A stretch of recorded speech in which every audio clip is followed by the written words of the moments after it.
So I turned 20 this week. I am an official and real adult now. I'm not a teenager anymore, and I'm definitely not a kid. Well, technically. The day before my birthday, I was kind of like the tiniest bit overwhelmed because I was like, I'm in my 20s. I just think that's kind of insane. I'm so old. Anyway, I started reminiscing about like my childhood, days gone by and all that. I started thinking about stuff that I did as a child, and I was a really, really weird child. So I'm going to share some of those with you today because I just thought they were kind of funny. Probably one of the weirdest things about me when I was a child is the fact that I never spoke. I was super shy, so most of my conversations with people that I met for the first time were just this. Oh, hello Sarah Jane, how are you today? Got your tongue, huh?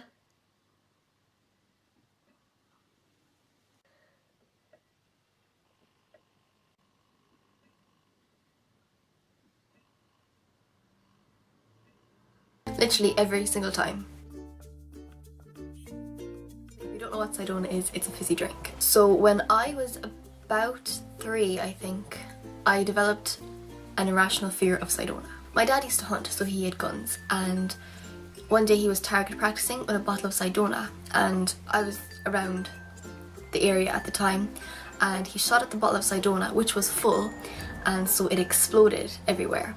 And when I saw that, I just like freaked the hell out. I don't know why, I just panicked, and after that I developed a fear of Sedona.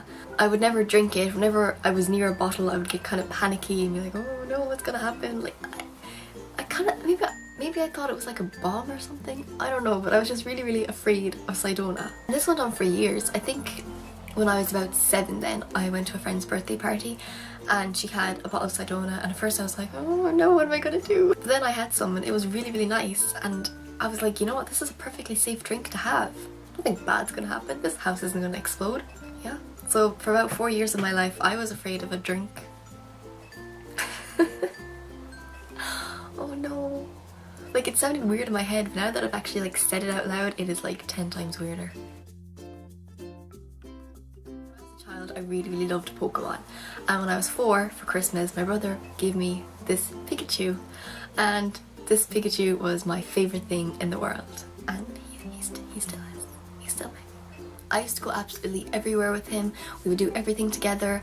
I couldn't sleep without him, and I used to train him with my other Pokemon toys in the backyard for the Pokemon battles, you know?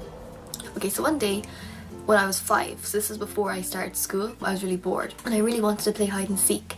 So I asked my brother if he would play with me and he said no, and I asked my mother would she play with me and she said no, and I was like, will someone please just play hide and seek with me? I can't remember who, but I feel like it might have been my mother. She told me to go play hide and seek with my Pikachu. So I was like, oh fine, you know what, I will. Come on Pikachu. So I took my Pikachu and I went out into the garage. I put him into a fishing net behind some coats and I was like, good hide and spot Pikachu. And then I got distracted, as kids do, and I went off and I did whatever. And then it was night time and it was time for bed and I was like, wait, where's Pikachu? And I could not for the life of me remember where I left Pikachu. And I was distraught. I thought someone had stolen him. I was like, oh, Team Rocket have finally won. I couldn't sleep. I had another Pikachu. He was bigger than this one. My brother was like, here, sleep with him. Oh, Pikachu, look, you've grown. Oh. But I was like, no.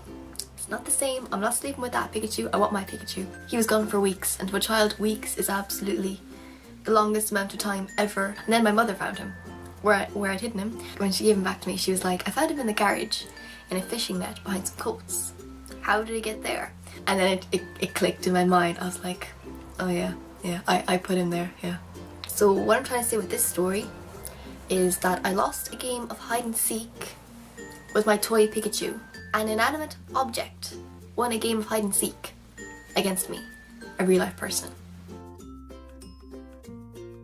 I have a half sister who is much older than me. When I was 5 or 6, I think 6, she was coming to visit us with her husband and her new baby, and like I said before, I was super shy and I didn't really like meeting new people, so when she arrived, my parents and my brother went out to greet her and stuff. I was in the kitchen and I was like, uh-oh, I better hide. We have this press in our kitchen. We used to keep towels in there, but once I took out all the towels, I could usually fit in there quite nicely. On that particular day, they were already come into the house, so I didn't have time to get rid of all the towels, so I just got in on top of them and closed the press door. My feet stuck out just a little bit so the door didn't close fully. It was fine. Like, anyway, they all came into the kitchen and someone stood right in front of the press where I was, and I was like, uh-oh.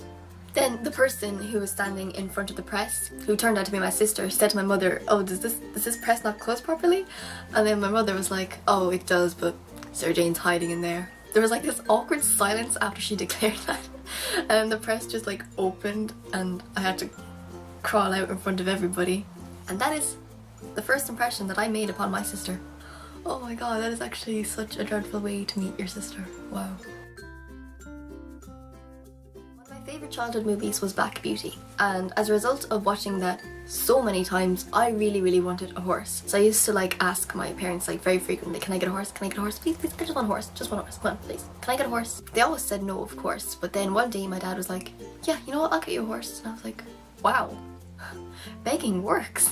And a few weeks later we were driving along and my dad stopped at this field and we all got out and he pointed to a horse in a field and he was like, there's your horse. And this was the most beautiful horse I had ever seen. He was white and he had these big brown patches all over him and he was so pretty, and I called him Merry Legs, and I fed him carrots like almost every day. I wasn't allowed to ride him because I was too small, which I accepted because I was a pretty small child and he was pretty tall. I was like, you know what, I'll wait a few years. I loved my horse so much I went into school and I told everyone about my horse. So maybe thinking, okay, that's a nice story, Sarah Jane, what's so weird about it? The weird thing is that it wasn't my horse. Basically what happened is my dad just saw a horse in a field and he was like, I'm gonna pretend that is Sarah Jane's horse. The worst part is the fact that I told so many people about my horse and that they all believed me. Like years after, they were still asking me about my horse and I had to say, oh, you know, he's good, he's great, he's fine. Even in 6th class, someone was like, oh, so how's your horse? And I couldn't tell the truth. I couldn't be like, oh, well, you know what actually happened there? In like 2nd or 3rd year, this girl I went to primary school with, we were talking and she asked me how my horse was. It was too late then. I was so far into the lies, like, for so many years. I couldn't come clean. So I just told her that we sold the horse. I was like, you know, it's hard to keep a horse in recession. And she was like, oh yeah, you know, I understand, horses are expensive. So many lies. So many lies. This isn't my fault. I had to create all these lies because of this lie, this big lie that my parents told me. This isn't weird things that Sarah Jane did as a child. This is weird things that Sarah Jane did as a child as a result of weird things that her parents told her. I could definitely go on and tell you like so many more stories, but they're just like my favorite 5 that I was thinking of. My favorite one is definitely the one with Pikachu. Thank you very much for watching, and goodbye. I will see you next week. Why did I wink? I don't know.